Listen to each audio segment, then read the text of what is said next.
E aí, galera, meu formal boa noite a todos, tudo bem com vocês? Bom dia, boa tarde, boa noite para quem estiver assistindo a gravado. Galera, hoje eu vou numa pegada um pouco diferente, né? Então, é até legal estar aqui com vocês e muito obrigado aí pela galera que está comentando aí no YouTube. E hoje eu estou trazendo aí uma outra pegada aí, eu vou numa batida um pouco diferente de qual é o papel aí do Evoque, né? Quando a gente fala dessas coisas aí chamada inteligência artificial. Qual é a ideia, galera? Só para dar um norte aí para onde que eu estou pensando, o que eu vou estar falando. Eu acho que a maioria de vocês, né, de uma forma ou de outra, já deve ter baixado, né, um ou outro prompt na internet. Então, assim, às vezes você está ali no Instagram, você está ali no TikTok, numa rede social qualquer, e aí você vê alguém falando de um prompt qualquer, e você fala assim, pô, vou baixar esse prompt, ou me interessei pelo prompt, coisas assim. Tenho certeza que eu já fiz isso, tenho certeza que todo mundo faz. Mas uma coisa que eu fico notando, né, que para mim chama muito atenção hoje, é o seguinte, é o quanto está faltando para as pessoas, né, uma certa habilidade. E eu vou dizer para vocês, galera, que não é nem questão de engenharia de prompt, sabe? Eu acho que o que está faltando para as pessoas é dar uma parada e pensar um pouquinho no que realmente quer, né? Então hoje é nessa direção que eu vou. Boa noite aí, trabalho remoto, tudo bem com você? Gisele, mais uma vez, boa noite, minha parceira aí de todos os momentos. Super boa noite a você. E qual é a nossa pegada, galera? Eu vou num ritmo hoje um tanto quanto diferente, eu vou falar algumas coisas que, de certa forma, me incomodam e sempre estiveram me incomodando, e hoje eu vou compartilhar esses incômodos com vocês, tá? Eu sempre digo que o Evoque é um olhar, né? E é um olhar para as coisas que já existem. Mas talvez o que eu nunca diga é o porquê que eu penso dessa forma. Eu olho o seguinte, galera, a maioria das pessoas, na maioria das empresas, né, nos negócios, seja desenvolvendo produto, desenvolvendo serviço, a gente percebe que pela primeira vez, né, a gente está falando de uma geração que é mais burra, né, do que a geração anterior. E essa expressão, né, falando que a geração é um pouco mais burra, não é uma questão minha de querer ofender ou querer dizer qualquer coisa parecida, mas é uma questão de falar o seguinte: o que está acontecendo nos dias de hoje que está tornando as pessoas menos envolvidas com o seu desenvolvimento pessoal, né? Está uma lógica dentro das empresas que não interessa o que eu faça, eu vou ser aceito e ponto. Né? Não interessa se eu gosto do azul, gosto do vermelho, gosto do laranja, se eu gosto do que a empresa faz, se eu não gosto do que a empresa faz. No final do dia, a única coisa que realmente é relevante e interessa é se eu sou aceito ou não. E eu não penso muito assim, sabe? Eu não acho que isso seja uma verdade e uma realidade para o mundo empresarial. Né? Eu vejo muito, às vezes fala assim, Luiz, qual é o melhor acesso, né, quando você está falando do Evoque, o melhor acesso é falar com o RH? Eu sempre digo, não, o RH para mim ele está muito mais preocupado, sabe, com as ações de final de ano, as premiações, o mimimi, né, as férias, os eventos, as reuniões. Mas quando você pergunta para o RH mesmo sobre o negócio, né, ou quando você vai ter uma conversa, às vezes você vê o RH comentando sobre o negócio de uma forma tão plastificada, né, tão... você pergunta assim, me fale um pouco da empresa, me fale um pouco do negócio. A resposta dele é infinitamente plastificada, é como se ele tivesse lido aquele slide há 1, 2, 3 anos atrás, ele não entendesse mais nada do que está acontecendo. Esses são os nossos números, esses são os nossos clientes, esses são os nossos parceiros, esses são os nossos resultados. Que nosso resultado, né? Qual é o papel realmente na fila do pão que o RH, não vou falar todos os RHs, a gente tem RHs estratégicos, mas a gente tem 80% dos RHs que são staff, e também chama atenção para dizer o seguinte, tem muito RH aí no mercado que também tão ruim quanto qualquer outra área. No RH também entra funcionário novo, o RH também tem que aprender sobre técnicas, o RH também tem que aprender sobre produto. Então, galera, é nessa direção que hoje a nossa conversa vai. E aí, ao longo dos anos, né, eu sempre, quando eu dou aula, eu procuro fazer algumas provocações nas pessoas, né? Para mim, a ideia de uma sala de aula, eu penso o seguinte: quando eu estou dando aula, e hoje aqui não é uma aula, é literalmente um bate-papo, eu sempre digo algumas frases, né? Algumas coisas que algumas vezes chamam a atenção dos alunos, mas 99% das vezes não chamam.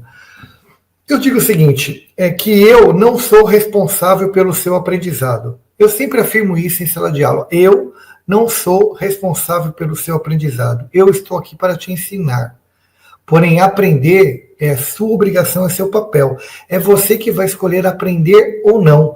Comigo ou com qualquer outra pessoa ou com qualquer outra informação que eu colocar aqui na lousa. Ou no quadro negro, ou no projetor, ou no PowerPoint, ou no mural, whatever. E por que eu digo isso? Porque eu não sou responsável pelo seu aprendizado. Porque aprender, galera, quando a gente diz aprender é uma habilidade como qualquer outra. E eu só consigo aprender algo com esforço. Eu não aprendo absolutamente nada se eu não tiver esforço sobre aquilo. Se eu não sentar algumas horas na frente do meu computador, se eu não sentar algumas horas na frente do livro, e é um exercício muito você e aquele teu objetivo. Se você pegar qualquer pessoa, qualquer fisiculturista que você vê aquele corpo enorme, 99% das pessoas falam, é bomba, mas ninguém vê ele passando 4, 5 horas na academia treinando. A bomba pode até fazer parte do desenvolvimento dele, mas ela não é 90% do desenvolvimento dele. Talvez ela represente ali no desenvolvimento dele 10, 15%, talvez até menos do que isso de todo o desenvolvimento dele. Ele, para chegar naquele corpo, para ir para o feed e tomar aquela quantidade de bombas, aquela quantidade de coisas, e ficar daquele tamanho, ele treina exaustivamente. Diz a história que o Arnold Schwarzenegger, ele treinava, né? Perguntava assim para ele, quantas repetições você faz de um determinado exercício? Ele nunca contou. Ele não treinava por repetição, ele treinava até falhar. Né? Então, assim, não existe para ele, na cabeça dele, não existe essa coisa, 3 séries de 10, igual a gente faz isso, 4 séries de 8. Não, é treinar até falhar, até o músculo não aguenta mais, descansa e vem de novo. Né? E aí, quando a gente pergunta assim para as pessoas, hoje no mundo, né, tem mais oportunidades ou menos oportunidades? De cada 10 pessoas que eu faço a pergunta, 11 dias hoje no mundo tem mais oportunidade, né? E aí, vamos só refletir sobre isso, né? E aí eu faço uma outra pergunta, né? Quem é mais criativo, adulto ou criança? Cada 10 pessoas que eu faço a pergunta, 11 afirma que criança é mais criativo. E aí eu reforço a pergunta, realmente, hoje nós temos mais oportunidades no mundo ou menos oportunidades no mundo? Infinitamente menos oportunidade, mas menos de muito menos, galera. Por quê? Seguinte, oportunidade é preencher um espaço que não tem ninguém, ok? Vamos imaginar você hoje, o Brasil, com todas as suas políticas, com todas as suas regras, com toda a dificuldade de acesso à informação e tudo mais. Você acha que uma empresa, né, que o cara pensa num produto ou serviço totalmente inovador aqui no Brasil, um chinês já não pensou isso 1 ano antes, 2 anos antes? Será que o indiano não pensou isso 2 anos antes? Será que alguém da Europa, de uma Alemanha ou de uma França, hoje, né, a França está se tornando hoje dentro da Europa o maior polo de IA, né, europeu. Até pouco tempo atrás esse título, né, era dado a Londres, hoje é a França que está na frente aí da tecnologia, considerando que a Europa inteira está muito atrás do que vem a IA, por conta mesmo da LGPD. De cada 10 sites que hoje você acessa utilizando proxies europeus, 9 você não consegue acessar, porque a legislação europeia, né, proíbe uma série de informações. Enquanto isso, os Estados Unidos, né, se as pessoas gostam ou não gostam disso, está decolando numa velocidade absurda, porque hoje ele entende que o maior player que ele está jogando no mercado é contra a China. Né? A China vem aí se posicionando como um player não só no desenvolvimento das IAs, mas fundamentalmente no desenvolvimento do hardware das IAs. Então hoje a briga não é tanto, né, ter ou não ter o melhor algoritmo, ter ou não ter o melhor servidor, ter ou não ter a melhor... Hoje a grande briga da IA está por trás das câmeras, são os bastidores, são o hardware que a IA está utilizando. O hardware está se tornando muito escasso e muito caro, né? Existem já alguns componentes eletrônicos que já estão assim escassos já há muitos anos no mundo. Lítio, níquel, cromo, não tem essa abundância absurda que essas placas, todas elas, solicitam, necessitam e precisam. Então, muitos equipamentos antigos estão sendo, entre as reciclados, né, em busca desses componentes. Existem várias empresas pensando em componentes mais novos, né, que substituam esse tipo de coisa. E quando você pergunta se criança ou adulto é mais criativo, obviamente é o adulto, porque a criatividade, como qualquer outra coisa, ela também é uma habilidade, e ela é uma habilidade desenvolvida ao longo do tempo. A criatividade, ela é o resultado de uma função matemática, né, que é conhecimento, imaginação e avaliação. A criança detém uma única variável dessa, que é a imaginação, e mesmo assim, uma imaginação que muitas vezes para o mercado corporativo não faz muito sentido, né? Não tem muito aderência a uma necessidade. Eu não vou pegar uma criança de 8, 9 anos de idade e colocar ela como CEO, como CFO ou como CMO de uma empresa, porque ela tem ideias mirabolantes, ela pode movimentar o meu negócio, né? Então, daí a gente sabe de 2 simples slides e já começa a perceber o quão distante da realidade a maioria das pessoas dentro de uma sala de aula estão, né? E eu sempre usei muito esse slide, né? Várias vezes esse slide, para quem não sabe, a primeira vez que esse slide é visto, né, em 1940, 1950, que esse slide aparece num programa universitário, e é um sociólogo que vai colocar esse slide em pauta, né, dizendo que as pessoas que estariam sendo avaliadas, né? Não é exatamente esse texto está muito distante do texto da época, mas em linhas gerais, né, o que se objetivava naquele momento, que é a mesma coisa passado aí 80 anos, né, é a mesma coisa que se objetiva, é avaliar as pessoas, né? Então, de uma linha bastante simples, as empresas sempre traçaram, né, uma linha de resultado, né, que para uma organização, se a gente parar e pensar no final do dia, é só produção e recurso, produzo mais e gasto menos, simples assim é a matemática.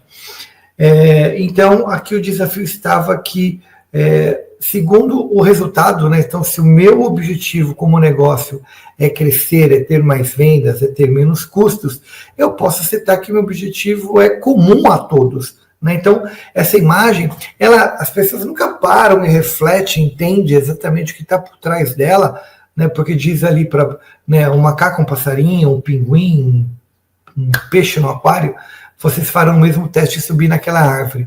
O exemplo subir naquela árvore é o que exatamente o mercado hoje espera das pessoas. Então, não considera as suas habilidades, não considera as suas competências, mas considera as suas necessidades. Então, há uma necessidade do negócio de subir na árvore, ou há uma necessidade do negócio de alcançar resultados. E aí as pessoas falam, nossa, como isso é injusto, né? O elefante algum não conseguiria, a foca, coitadinha, tal, não sei o que, só o macaco vai se dar bem.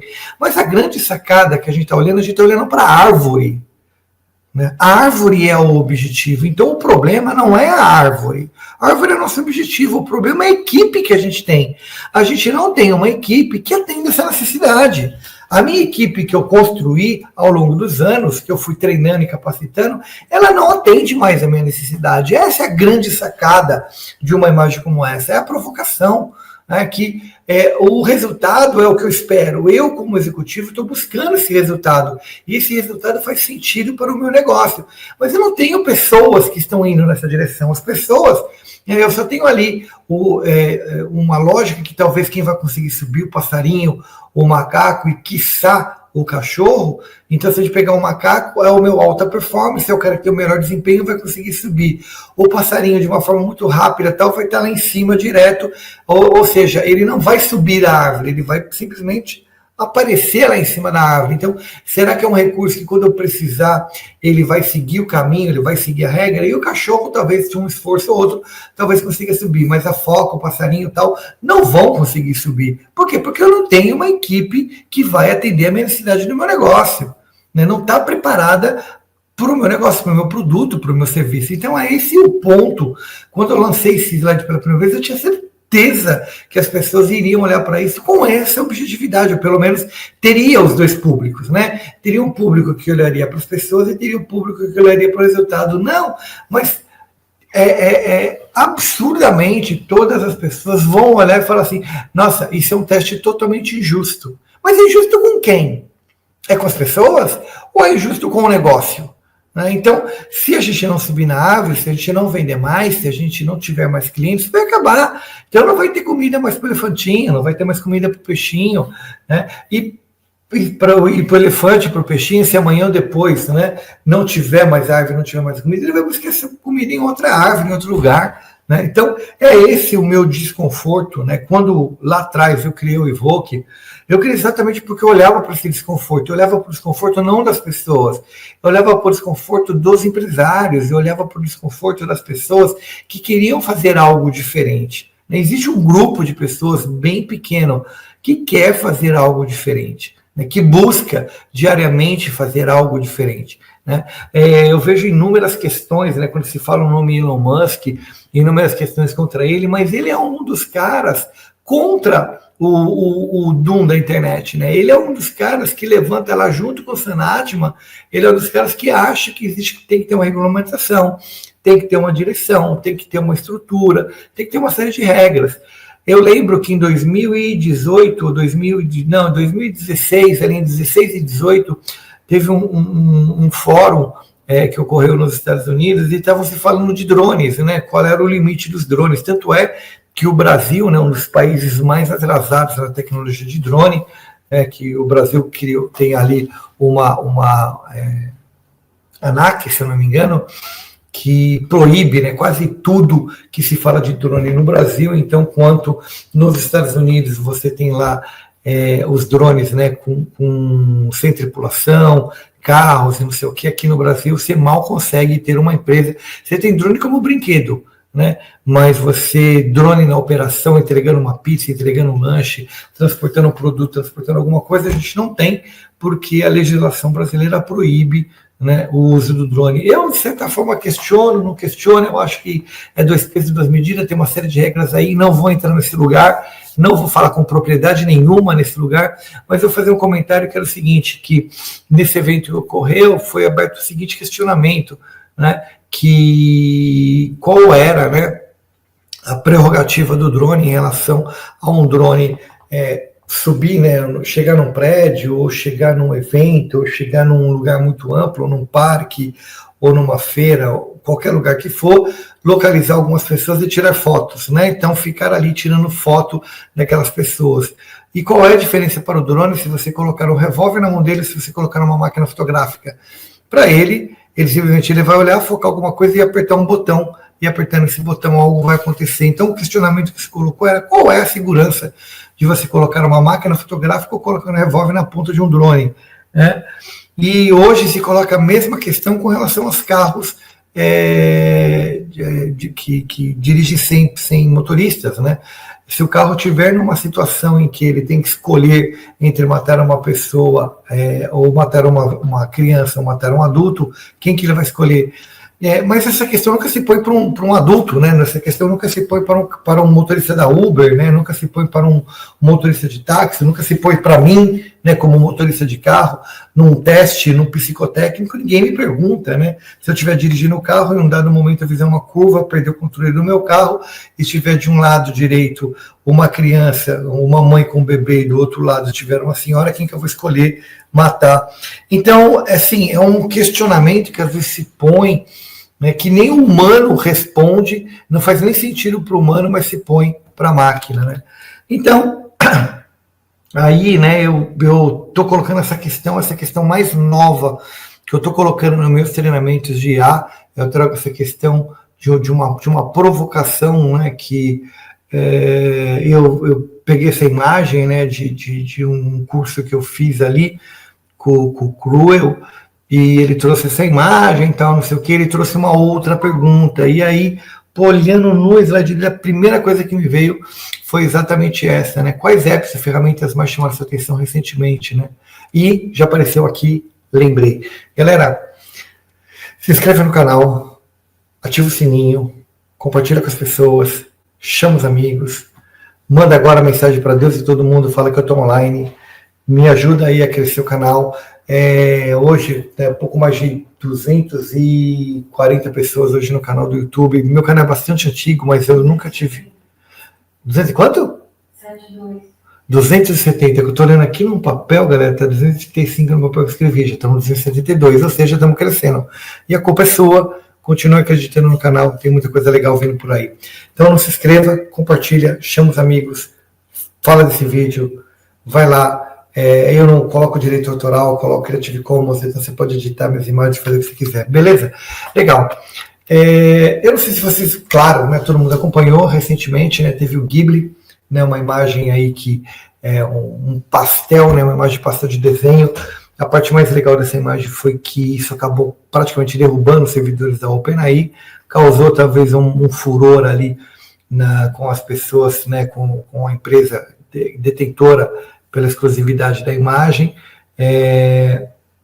Mas zilhões e zilhões de pessoas fizeram imagem e tal, aí teve aquela que ficava amassando e tal, aí teve os Gash com as cápsulas, né, isso assim, a Moda Towers, que teve a habilidade em fazer isso daí, e eu achei maravilhoso essa capsulinha aí, ficou muito, muito, muito legal, né? Depois de alguns prompts ela chegou nessa solução. Mas aí, outras ferramentas, né, eu não sei quanto que vocês acompanham tudo que é ferramenta por aí, mas tem ali Ideogram, Gama, Midjourney, né, o Stable Diffusion, que é uma empresa e também vai um pouco além, né, Stable Diffusion é a aplicação que roda em cima da imagem, né, o Gama, que todo mundo fala, o Kling, que faz vídeo, né, e tem tantas outras ferramentas agora fazendo vídeo, indo um pouquinho mais além, né, eu não sei se vocês estão usando Lovable ou Durable, são duas ferramentas que você pode utilizar hoje para criar programas, né, então se você quer fazer um programa, desenvolver um programa sem conhecer absolutamente nada, você coloca um prompt ali e esse Lovable vai fazer para você a mesma coisa que o Durable também. O Durable, além do que cria sites para você, então, se você quiser criar um site, e você consegue fazer. CapCut, né, o CapCut agora com inteligência artificial. O Eleven Labs está perdendo muito espaço, né, para speech agora, mas lembrando, né, que a Eleven Labs foi comprada pela Disney e existe um motivo muito óbvio da Disney fazer isso daí, e um cara que a gente pensou que tinha morrido, né, que estava literalmente fora do jogo da IA, chamado Googly, né, então a Googly agora volta, né, volta não, né, acho que nunca teve fora do jogo, né, sempre teve mais no bastidores, né, com o Evo lá, Evo 3, e sem contar que o Google tem um estúdio da Google, que as pessoas olham única e exclusivamente para o Gemini, né, que era o famoso Bard, depois virou Gemini, e todo mundo só olha para o Gemini entendendo que o Gemini era Google, né, mas a Google tem todo um ecossistema de IA gigante correndo por fora, focando em imagens, soluções, serviços e produtos, né, então eu vou hoje com o Flow lá realmente... Então você escreve um texto e você faz um vídeo. Por que eu estou falando, colocando todas essas coisas? Nem são tantas. Poderia discorrer horas sobre elas aqui para fazer uma única pergunta, né? Imagina que você está numa roda de negócio, na feira, no evento, em algum lugar desse da vida, e de repente uma pessoa vira para você e pergunta, né? Pô, você que está aí, né? Diante de tudo que estamos vendo todos os dias, soluções, agentes, automações, IA em todos os formatos, acabamos de ver.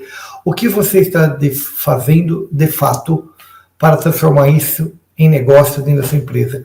Essa pergunta ela até incomoda a mim, né? Não incomoda única exclusivamente a vocês, até mesmo porque eu estou tendo muita dificuldade com o site da Two Towers e mesmo, né, com os prompts que eu tenho construído para usar o Lovable, eu percebo que algumas pessoas conseguem fazer algumas coisas muito melhor do que eu, utilizar a mesma ferramenta que eu uso. E aí, esse é um dos principais motivos, né, que eu estou fazendo essa live nesse formato hoje, com esses questionamentos, né? Então, antes de eu responder essa questão, só queria lembrar de um estudo bastante relevante, eu não sei quantos de vocês vão lembrar, né? Mas aqui é o seguinte, né? Estamos falando aqui de 1990, dois psicólogos sociais da Universidade de Cornell, David Dunning e Justin Kruger. Curiosamente, né, o certo era colocar Kruger e Dunning, porque Kruger é quem escreve o artigo de fato e é o pesquisador, né? O Dunning é simplesmente o revisor. Mas talvez não soava muito bem, né? Síndrome de Kruger-Dunning, e eles inverteram e ficou curva de Dunning-Kruger. Talvez por uma questão simplesmente, eu acredito, né?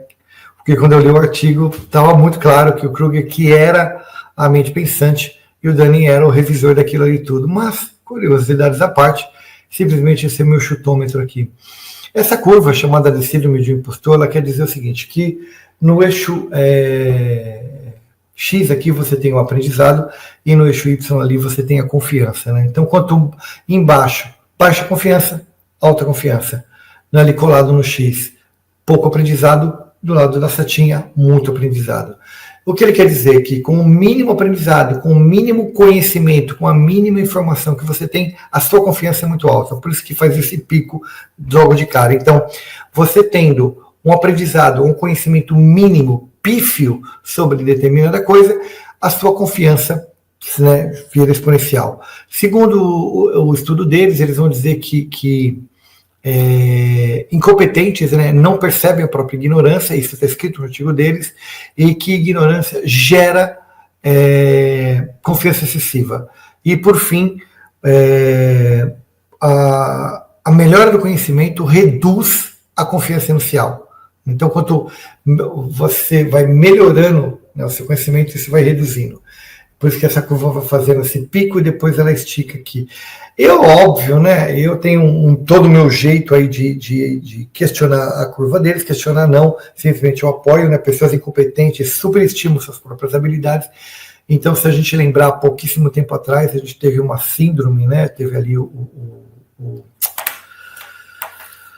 a pandemia, né? E no dia seguinte surgiram, né, especialistas no YouTube, especialistas no TikTok, especialistas no Instagram, falando com uma propriedade absurda sobre SARS. As pessoas não sabiam nem o que significava a sigla, né? Não sabiam nem que a doença ainda não era nem reconhecida, mas já tinha especialista, pessoas que falavam tem que usar máscara, não tem que usar máscara, tem que fechar todos os portões, não tem que fechar todos os portões, não pode ter contato social, tem que ter contato social. Então foi aquela ali, tinha todo tipo de especialista. E pouco tempo depois teve a guerra da Ucrânia, onde pessoas começaram a falar que eram conhecedores, não sabiam nem onde era a Ucrânia, mas defendiam a Ucrânia, né? E além disso daí, né, a gente vai ver as pessoas, por exemplo, surge, né, uma explosão do Bitcoin, pessoas falando do Bitcoin, não sabem nem o que é uma criptografia 128, mas tem propriedade para falar do Bitcoin como se soubesse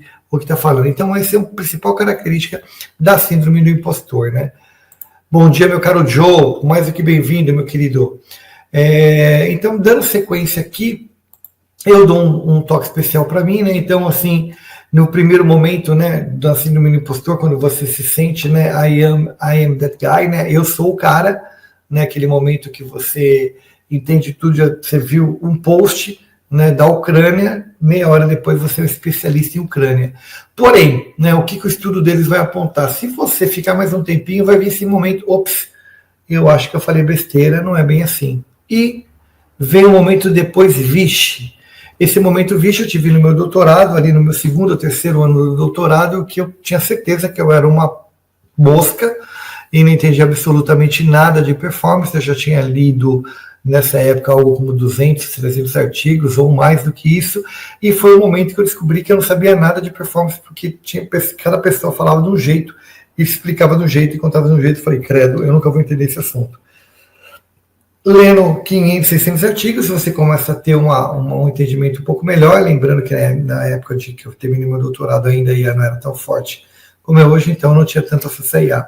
E se você dedicar muito tempo, até que faz sentido. Meu objetivo nem tanto falar da curva de Dunning-Kruger, é mais falar, né, dessa curva aqui, que é essa curva de baixo que vocês estão vendo, verdinho, vermelho e azul aqui, isso é a curva de assimilação de produtos, né? Então, qualquer produto que é lançado sendo inovador ou não sendo inovador, ele tende a seguir uma curva normal. Essa curva normal, curva de Gauss, criada em 1400, Gauss, um matemático, que criou o conceito da curva normal, né? Que você tem lá aquele pico e depois ele cai de novo. Então, isso chama-se curva de sino, né? É a curva mais utilizada em estatística e a curva mais utilizada em quase todos os eventos populares, compras, vendas, produtos, serviços, vai utilizar essa curva. A grande sacada dela é o como ela se desloca para a direita e para a esquerda em termos de quantidades, né? Mas até aí tudo bem.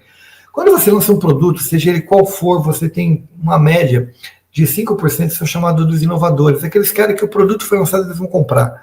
Né? Quando saiu o primeiro celular, teve uma galera que comprou. Quando saiu o primeiro carro elétrico, uma galera que comprou. Quando saiu o primeiro computador, uma galera que comprou. Quando a internet começou, uma galera que entrou. Né? Quando começou a falar daquele óculos, né, da Apple, uma galera foi e comprou. Então, existem esses caras que saiu a tecnologia, eles vão correr atrás. E aí vem a galera mais importante do planeta Terra, né, que eles são chamados dos pioneiros. Né? Tem vários outros nomes, tá, galera? Early adopters e tal, mas vamos chamar esses caras, né, de os pioneiros. Por que eu acho que a palavra pioneiro cai bem? Porque eles são os caras que vão cruzar o Vale da Morte. Né?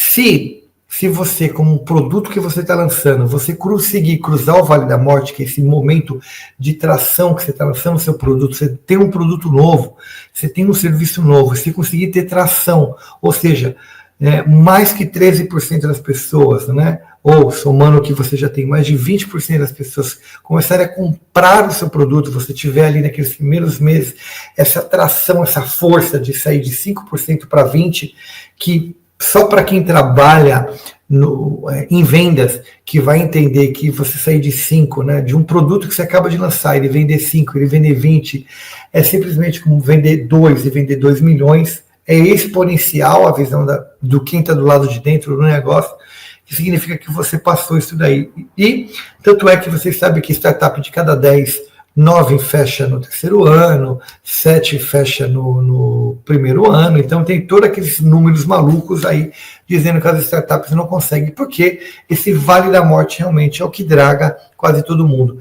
Passei esse Vale da Morte, bum, vou entrar na maioria inicial, né? Tô perto aí, né, de 50% das pessoas estarem utilizando o meu produto, né? Então cheguei naquele meu momento que a partir daqui eu vou entrar em velocidade cruzeiro, né? Então o mercado naturalmente vai começar a consumir o produto. E aí tem a maioria tardia, aqueles caras que olham para uma tecnologia, olham para um produto novo, vamos lembrar do telefone celular, né? Que é aquela galera que demorou demais para sair do seu velho e bom telefone de flip, né, viu que de repente o negócio era o digital mesmo e foi.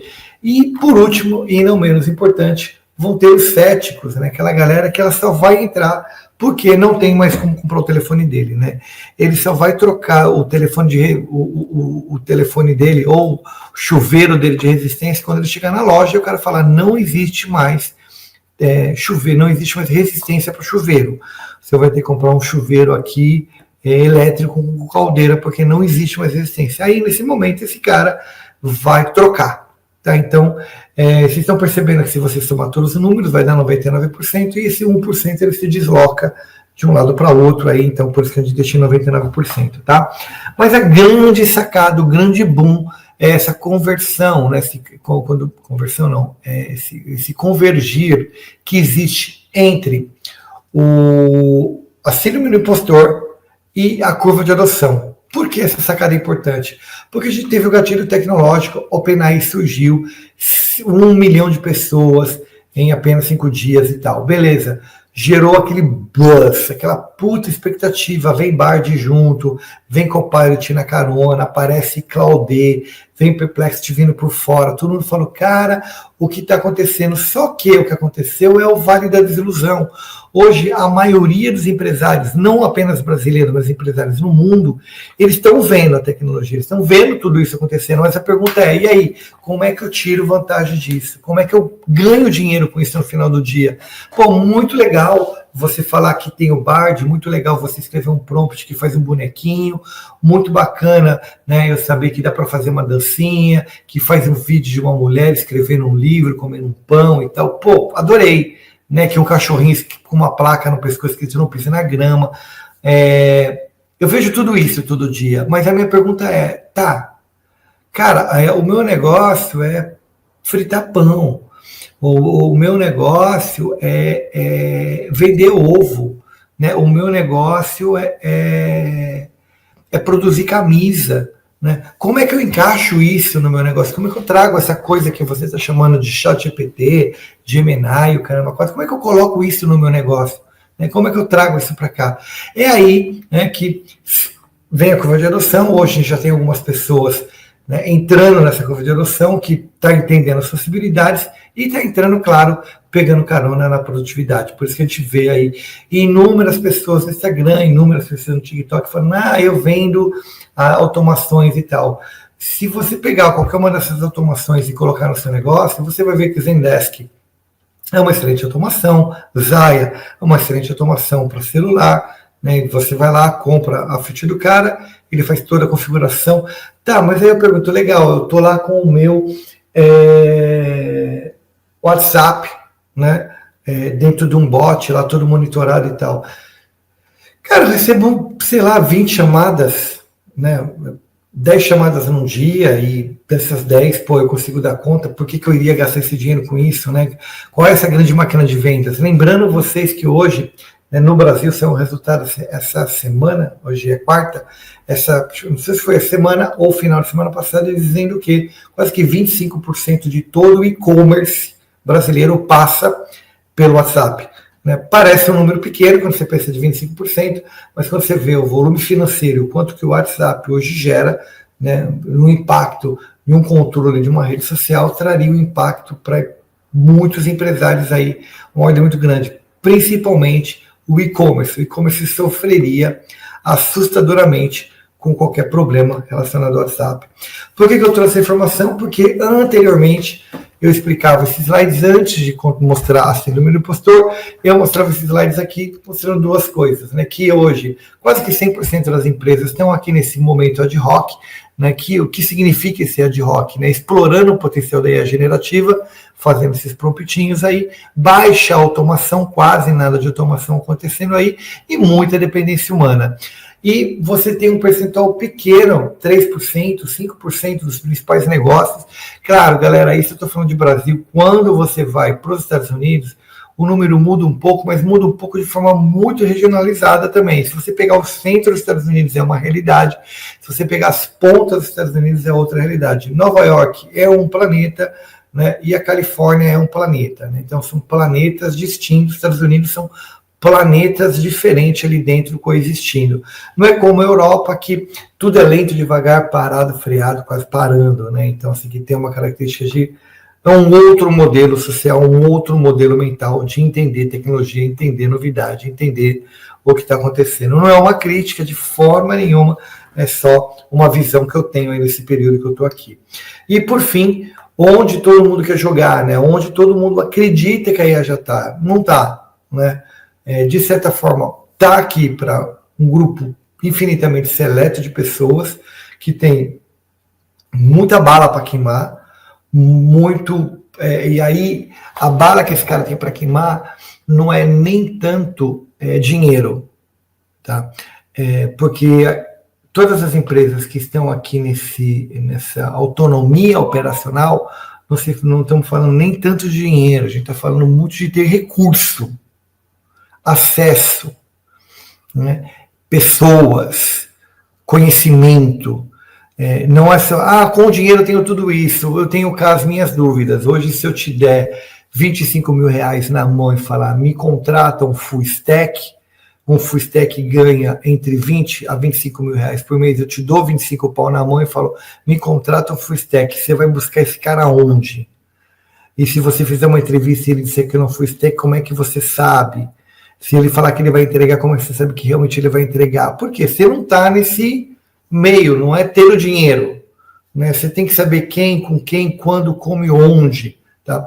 E aí, galera, uma classificação rápida das IAs, né? Só para falar o meu momento de entrada na IA, eu entrei na IA quando a IA estava nesse momento de redes neurais, então assim, muito pouco, praticamente nada de machine learning, né? Eu só fui entrar em redes neurais porque eu me interessei por uma coisa chamada blockchain na época. 2015 é um momento que eu verticalizo muito para o blockchain, eu tinha uma esperança muito grande que o blockchain seria uma tecnologia que iria decolar. Fiz vários cursos, várias formações no blockchain, né? Eu tinha um interesse muito grande nos smart contracts, né? Os contratos inteligentes. Eu achava que aquilo ia ser um diferencial competitivo muito grande, mas como dá para perceber, flopou. Vem o Deep Learning, que aí faz parte ainda também do blockchain, e a generativa, que já era uma coisa que vinha por fora.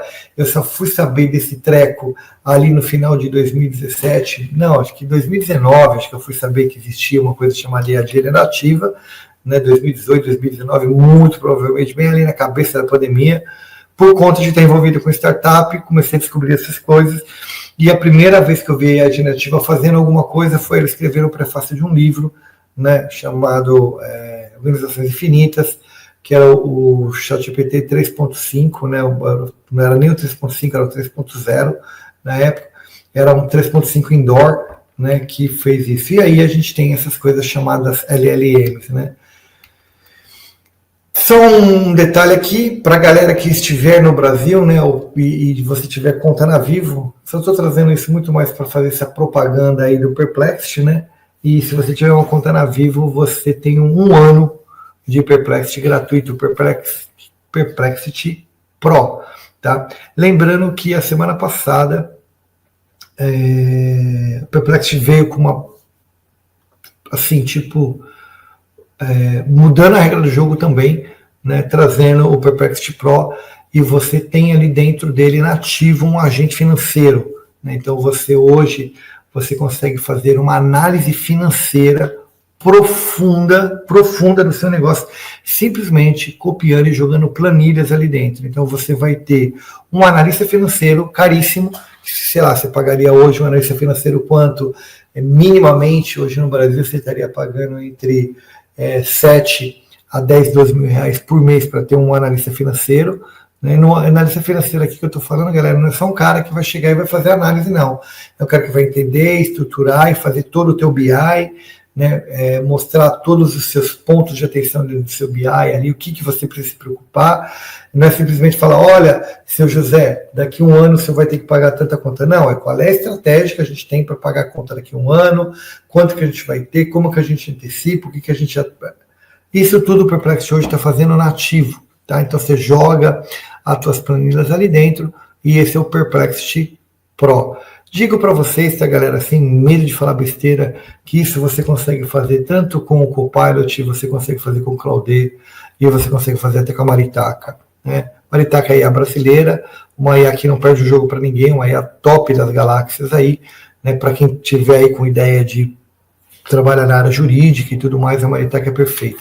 Tá? Então, rapidamente, Psique, Owen, muito mais para falar das automações e do que está acontecendo, né, hoje no mundo, que a gente tem o famoso humanos aí entrando no jogo, né?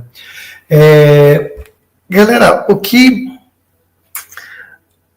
ali eu queria chamar a atenção hoje, forte para isso, é o seguinte, tá? Esse é um estudo que foi feito por um banco, né, o banco da Bank of America, e ele traz, quer dizer, ele encomendou esse estudo, né? E o estudo que ele traz é o seguinte, tá?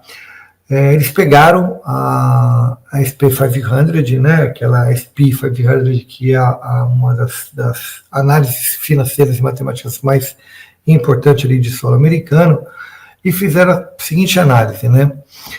Entre os anos de 1990 e 2020, quantas pessoas era necessário para você, né, dentro de um negócio, dentro de uma empresa, para você ter uma receita, né, anual de $1 milhão. Tá legal? E ali nos anos 90, você precisava ter 7, 8, 9 pessoas aproximadamente, e esse número veio caindo, né? E hoje você tem ali nos anos de 2020, aproximadamente 2 pessoas, você consegue fazer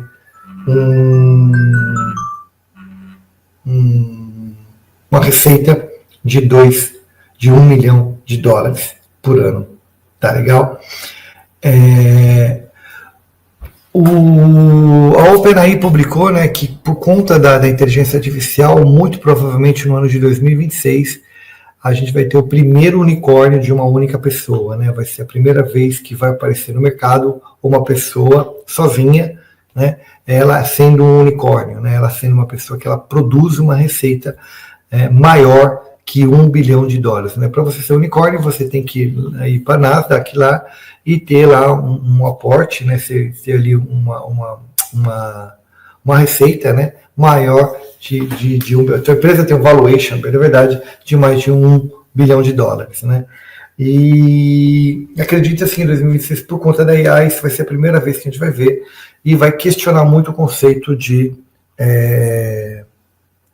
unicórnio em relação a isso, que até então todas as empresas unicórnio elas sempre tiveram no mínimo, né, 3 pessoas na sua fundação, né, sempre foram 2 ou 3 pessoas na fundação da empresa, né, como sócios, investidores. Às vezes, por exemplo, você pegar, mas por exemplo a Uber, ela virou unicórnio e era só de 2 pessoas, mas ali você tinha anjo, venture capital, tinha um percentual ali de 10% antes dela ir para a bolsa, né, mostrando que tinha algumas pessoas por trás dela ali. Mas isso não é importante, né? O importante é o seguinte: foi feito um estudo no Brasil, só que não para $1 milhão, para $1 milhão, tá? E começou o estudo em 1981 e ele foi até 2023. E aí, para nosso nenhum espanto, né, em 1991 precisava de aproximadamente 3 pessoas, passado 40 anos, você precisa de aproximadamente 3 pessoas. O que isso mostra? Que não há investimento que você faça no Brasil, seja na educação. Então o problema não é Bolsonaro, o problema não é Lula, o problema não é a Marina, né, o problema não é o Nicolas, o problema são literalmente as pessoas que nesses últimos 40 anos abandonaram os estudos, não se dedicam a estudar, a crescer, a se desenvolver. É o país que busca o mimimi. Se você estiver dentro do mimimi é muito legal, se você estiver fora do mimimi, pô, isso não é legal. E aí você entra exatamente numa realidade dessa, né? Isso são fatos, não sou eu que estou dizendo. Mas vai todo mundo culpar o planeta, a economia, o governo, a legislação. Cara, mas nesse meio tempo aqui tiveram países que tiveram guerra, não tiveram guerra, tiveram economia afetada, são países pequenos, são países grandes e conseguiram passar. O Brasil, com todo o ecossistema que a gente tem, com todo a estrutura que nós temos, né, um dos poucos, se não quiçá o único país, né, que tem uma amplitude gigante, que tem energia limpa, né? É um dos poucos países que não está na briga da IA, né?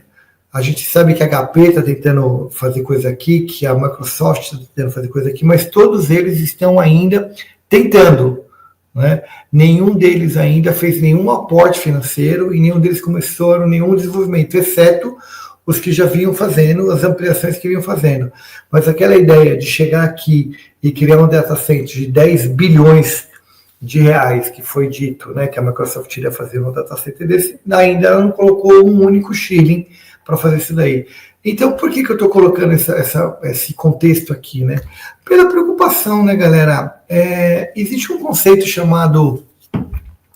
Para a gente entender da IA, né, a gente tem que entender como que a gente faz prompt, tá? E antes de entender como você faz prompt, para que serve o prompt, o que é o prompt, como que ele funciona, quem é esse cara, ele é de comer, quem são, onde vive, o que faz e como dorme, né? Entender o conceito que está por trás disso. E a partir daí, aprender como isso funciona e aí sim começar a buscar melhorias nisso. O que eu sempre procuro dizer em aula, mas parece que isso não encontra eco, né? Não encontra o outro lado, um desejo de realmente fazer isso, que é o seguinte: eu vejo muito as escolas, né, falando assim para mim, traga ferramenta, mostre ferramenta. Mas é engraçado que hoje a LLM, que a gente fala, né, seja o ChatGPT, seja o Gemini, seja o Claude, isso é um motor, né? E o que está todo mundo fazendo, quando você pega um Gama, quando você pega um Planner, quando você pega um Stable Diffusion, quando você pega um Midjourney, você pega qualquer uma dessas ferramentas, simplesmente os caras pegam, catam um conjunto de prompt e BUM! Encaixa em cima desse motor. Que ali o motor já está feito. Então, se o cara vai colocar 4 rodas, 6 rodas, 8 rodas, cara, o motor comporta, já existe um motor. Então, quando a gente fala ferramenta, nada mais é pessoas que perdem algumas horas além de você, entendem um pouquinho esse conceito, e aí vão e criam essas soluções que a gente vai falar e colocam em cima desse motor, que o motor já está feito. E aí sai vendendo isso como, eu tenho aqui o Gamma, eu tenho o Stable Diffusion, eu tenho o Sora, eu tenho o DALL-E 3, e vai vendendo essas ferramentas porque as pessoas querem o pronto. Se você não tiver o pronto, ninguém usa, tem que estar pronto. Né? Quando eu ensino um prompt na sala de aula, o meu prompt é uma coisa tão Ctrl+C, Ctrl+V, que às vezes, quando eu estou ali explicando o prompt, a pessoa está me perguntando, mas eu não estou vendo na apostila, você vai mandar esse... Ele quer que eu mande pronto, ele quer que eu mande escrito, ele quer que eu mande detalhado, ele quer que eu mande o meu exemplo, do meu jeito. Por quê? Porque não consegue pensar um grau na frente, entendeu? Não consegue olhar para isso e falar, vou aprender, e aprendendo eu uso. Não. Me dá algo pronto, eu quero algo pronto para usar o pronto. Tem que estar pronto para mim, tem que estar. Eu vou pegar do jeito que está, vou levar para minha empresa, vou colocar desse jeito e vai funcionar. Não vai, galera. É por isso que tem esses caras criando Gamma, criando Plane, criando Manda e ganhando milhões e milhões de dólares. E as pessoas falando que a IA está nesse momento da desilusão. Por quê? Porque de cada 10 pessoas que querem fazer alguma coisa, 9 não vão fazer, vão ficar sentado olhando a maré passar, entendeu? Então, quando lá atrás, década de 80, teve um lançamento na internet e uma galera disse isso não é para mim, isso está exatamente se repetindo agora. É o mesmo modelo, de novo e de novo. Só que eu entendo que países como o Brasil e alguns outros países da Europa voltam muito para trás do jogo, mas estão muito para trás mesmo. Não tão pouco atrás no jogo. O Brasil é onde está muito atrás no jogo, tá? Então vamos falar desse Zero Shot Prompt. Quando é que eu uso o modelo Zero Shot, né? Modelos assim que você responde a uma tarefa sem exemplos prévios, né? Então assim, eu faço qualquer pergunta para ele e perguntas totalmente aleatórias, tá, galera? Não vamos entrar muito numa característica, né? Eu já expliquei esse conceito até num post, né? A LLM que a gente tem hoje. Eu vi um aluno fez um comentário que eu achei maravilhoso, assim, achei muito legal, e por causa disso que eu fiz o post no dia seguinte. Ele fez o seguinte comentário, ele falou, sabe por que eu não uso nenhuma IA? Porque eu perguntei para a IA quem foi o inventor do avião, e ele falou que quem inventou o avião foi os irmãos Brothers lá, e depois veio o Santos Dumont. E todo mundo sabe que o inventor do avião é Santos Dumont. Aí quase que eu perguntei para ele, quem que é todo mundo que sabe, né? Se você pegar inúmeros artigos, né, referências teóricas aí, vai aparecer que são os irmãos Brothers lá, os Wachowski, sei lá, os irmãos Guaxinins lá, que criaram o avião. E tem uma série de outras literaturas que vão apontar o Santos Dumont. Mas quando você coloca no cômputo geral, né, a relevância dos materiais publicados, você vai ver que o material publicado no nome de Santos Dumont é infinitamente menor, e as evidências tiradas desses estudos de 1800 e Jesus andava de bike é muito menor do que os estudos que vêm desses irmãos, até mesmo porque eles já tinham outras publicações e tudo mais. Então, demonstrando que, já desde aquela época, qualidade de publicação, qualidade e quantidade de publicação brasileira sempre foi pífia, sempre esteve abaixo de um possível. Tanto é que só você parar 30 segundos aqui e refletir comigo assim, Brasil, 200 milhões de habitantes. Década de 70 aqui, 70 milhões de habitantes, né?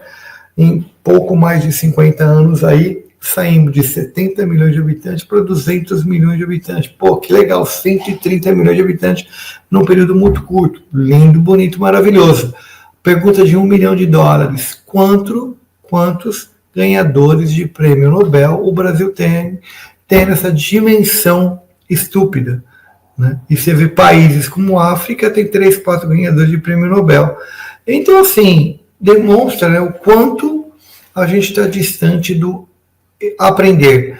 Aqui, galera, o meu papel de forma nenhuma é ensinar nada para vocês. Eu não estou ensinando nada, estou batendo papo, estou trocando ideia, estou mostrando coisas, né? Então, se amanhã depois você assistir esse vídeo gravado, quer fazer um comentário, quer fazer uma crítica, quer fazer uma sugestão, porra, super à vontade. Estou falando o que eu acho que eu penso. Então entra depois ali no meu canal no YouTube e fala o que você acha que você pensa. Se eu puder responder, tiver no meu canto de responder, eu vou responder, e claro, né, eu gosto muito de todo tipo de crítica, acho que todo tipo de crítica faz a gente refletir. E hoje o que eu estou fazendo realmente é uma crítica, né, ao que a gente está vendo e o quanto a gente está distante desse desenvolvimento aí, né? Então, falando aqui do Zero Shot, né, então nós temos aí basicamente umas 15 não teria, mas deve ter algo entre 8 e 12, né, estilos e configurações de prompt, tá? De técnicas de como você promptar. Então, Zero Shot significa teste zero, né? Aquele teste de piloto ali. Few shot, né? Então alguns tiros para você testar, e multimodal e cadência. A cadência de prompt, só para a gente vai finalizar aqui, eu vou continuar isso na próxima quarta-feira. Eu continuo esse tema com vocês, né? Que até faz parte agora desse novo modelo que eu estou adotando aqui de live. Né, que essa ideia, né, de checkpoint evoke, onde eu sempre vou querer trazer muito mais uma provocação, uma reflexão e um pensamento e algum direcionamento para você, né, e para quem achar, né, que vale a pena tá me ouvindo. Deixa eu só trazer um negócio legal aqui. Não vai estar aqui, né? Tá aqui. Um tema bem legal, que é que no próximo dia 9 de junho, eu vou falar desse mesmo assunto que eu estou falando, sobre uma outra perspectiva. Esse assunto que eu estou trazendo hoje para vocês, ele vai vir uma perspectiva diferente, né? Que tipos de habilidades serão necessárias para você manipular a IA? Basicamente é isso que eu vou falar para vocês, tá? Eu estou falando muito de performance, mas eu estou vendo uma lacuna gigante aí, né, de competência e habilidade das pessoas, de entendimento, de reflexão mesmo sobre... Então, quando a gente fala de performance, a gente fala de melhorar o nosso resultado, melhorar o nosso desempenho, melhorar o nosso desenvolvimento. E nada melhor do que eu falar que tipo de habilidade isso ajuda, como desenvolver cada uma dessas habilidades e como olhar para esse mercado, né, para esse mercado que surge aí na cara da gente. Porque é o seguinte, galera, eu estou percebendo, né? Eu tenho alguns amigos aí que às vezes ficam falando, faz campanha paga no Instagram, campanha paga no Google, campanha paga. Tá. Um cara que eu sigo chamado Pimenta, lá no LinkedIn, ele conseguiu aproximar, segundo ele disse, tá? 250 reuniões em um único mês, e ele não gastou R$1 fazendo campanha paga, levando simplesmente material de conteúdo para as pessoas. Olha um pouquinho no teu feed, ali quando você está no Instagram, ou você está no TikTok, ou você está até, que agora eu estou usando muito Quora, né? Não sei se vocês usam, também é uma rede social, mas ali o pessoal discute um pouquinho mais, então tem uma galera legal que eu estou seguindo, eu estou gostando demais de refletir em cima do Quora, e está me trazendo muitos insights relevantes também. Mas a grande sacada é que quando eu vejo uma matéria paga, eu dou um bypass nela, já não quero ver, eu quero ver o que faz sentido para mim. Então eu acredito que não só eu, mas a maioria das pessoas, a gente não está mais consumindo porque o cara pagou para chegar na nossa frente. De verdade, a informação está chegando no teu celular, né, a propaganda dele está chegando no celular, mas você está bypassando ela, porque não é teu time, não é teu momento, não é aquilo que faz sentido para você. Então aquela propaganda paga no passado que tocava as pessoas, hoje já não toca mais, né? Então hoje as campanhas realmente humanizadas, né? Quando você cria materiais humanizados e conecta as pessoas de forma humanizada, que está dando mais resultados, e tem uma legião, né, de hoje de pessoas do tráfego orgânico falando exatamente disso, falando do tráfego orgânico, dando muito mais resultado do que o tráfego pago. Então, tinha aquela galera que cobrava uma grana para você para fazer campanha, agora tem uma nova galera que está cobrando uma grana de você para fazer trânsito orgânico, né? Para fazer esse tráfego orgânico aí para você nas redes sociais e tudo mais, né? Eu penso muito nisso, eu penso em uma série de coisas aí, né, com relação principalmente ao como a gente posicionar o Evoque, né? O grande problema que eu sempre encontro quando eu falo de performance é esse posicionamento. Para mim a dor é muito claro, o problema é muito claro,